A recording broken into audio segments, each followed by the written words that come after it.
Hi folks, and welcome back to the channel. Today I'm here with my Mazda 3 and I'm going to show you how to easily and importantly safely put this car up onto jack stands. Now specifically, this is a 2014 Mazda 3, so it's actually a third generation Mazda 3.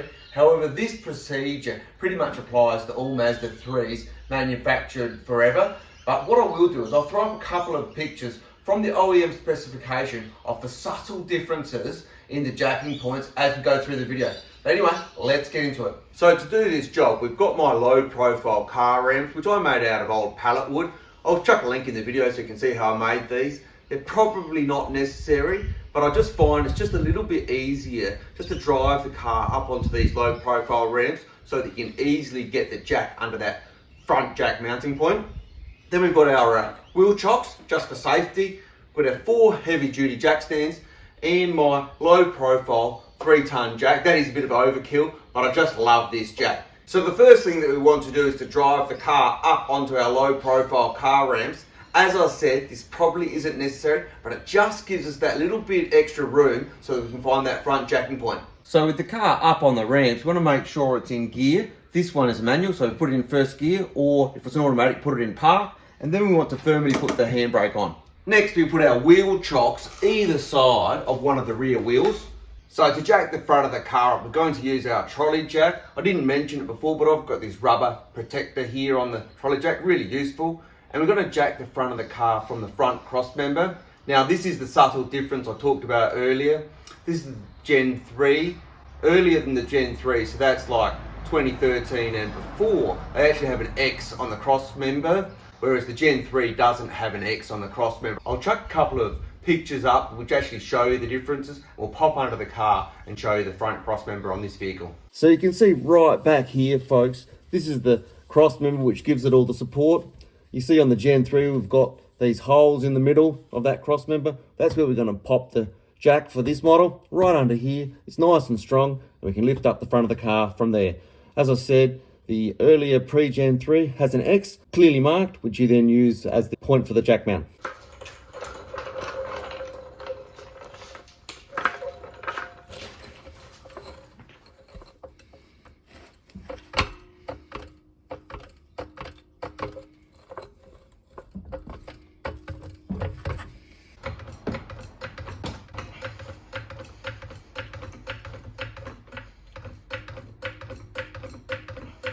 So with the front of the car raised up, I then like to put the jack stands. I start on the lowest position under the front support where your traditional jacking points are.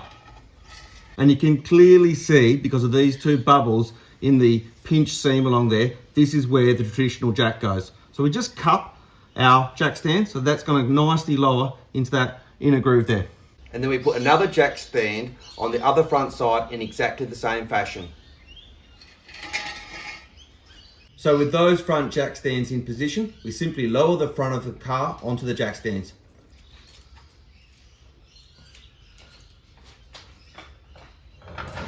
So to lift the rear of the car, once again, we're going to use our trolley jack from the rear. I'll just pop up that OEM diagram for the 3rd gen vehicle again. You can clearly see that it's showing you to jack from the rear cross member on the left hand side of the exhaust where it dips down.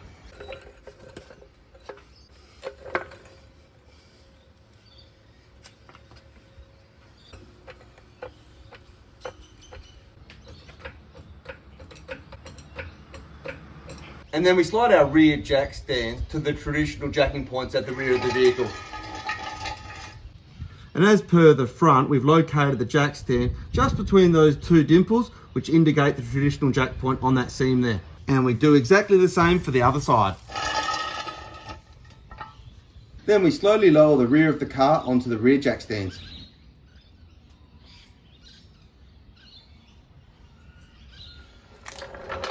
So with the car safely up onto the jack stands in the lowest position, what I then like to do is to work my way front, back, slowly just lifting the front and the back of the car 1 increment at a time on the jack stands until I get it to my desired height, at which point I'll stop and then I can safely work under the vehicle. So there you go, folks. That's how to simply and easily put your Mazda 3 up onto jack stands. As you see, I just incrementally maneuvered that up And now, you know, you've got heaps of room. If I want to, I can jump onto my creepy crawly, I can get underneath the vehicle with heaps of clearance, take the wheels off, whatever. You can got the car safely up onto those jack stands. So me personally here today, I'm actually going to do a quick oil change. I'll drop the oil from underneath, but I'll top it up obviously from on top of the engine here. But that's another video in the future if you're interested in that. So to get the vehicle off of the jack stands is literally the opposite of the way we put it up. You're just going to go down one increment at a time, oscillating between the front and the back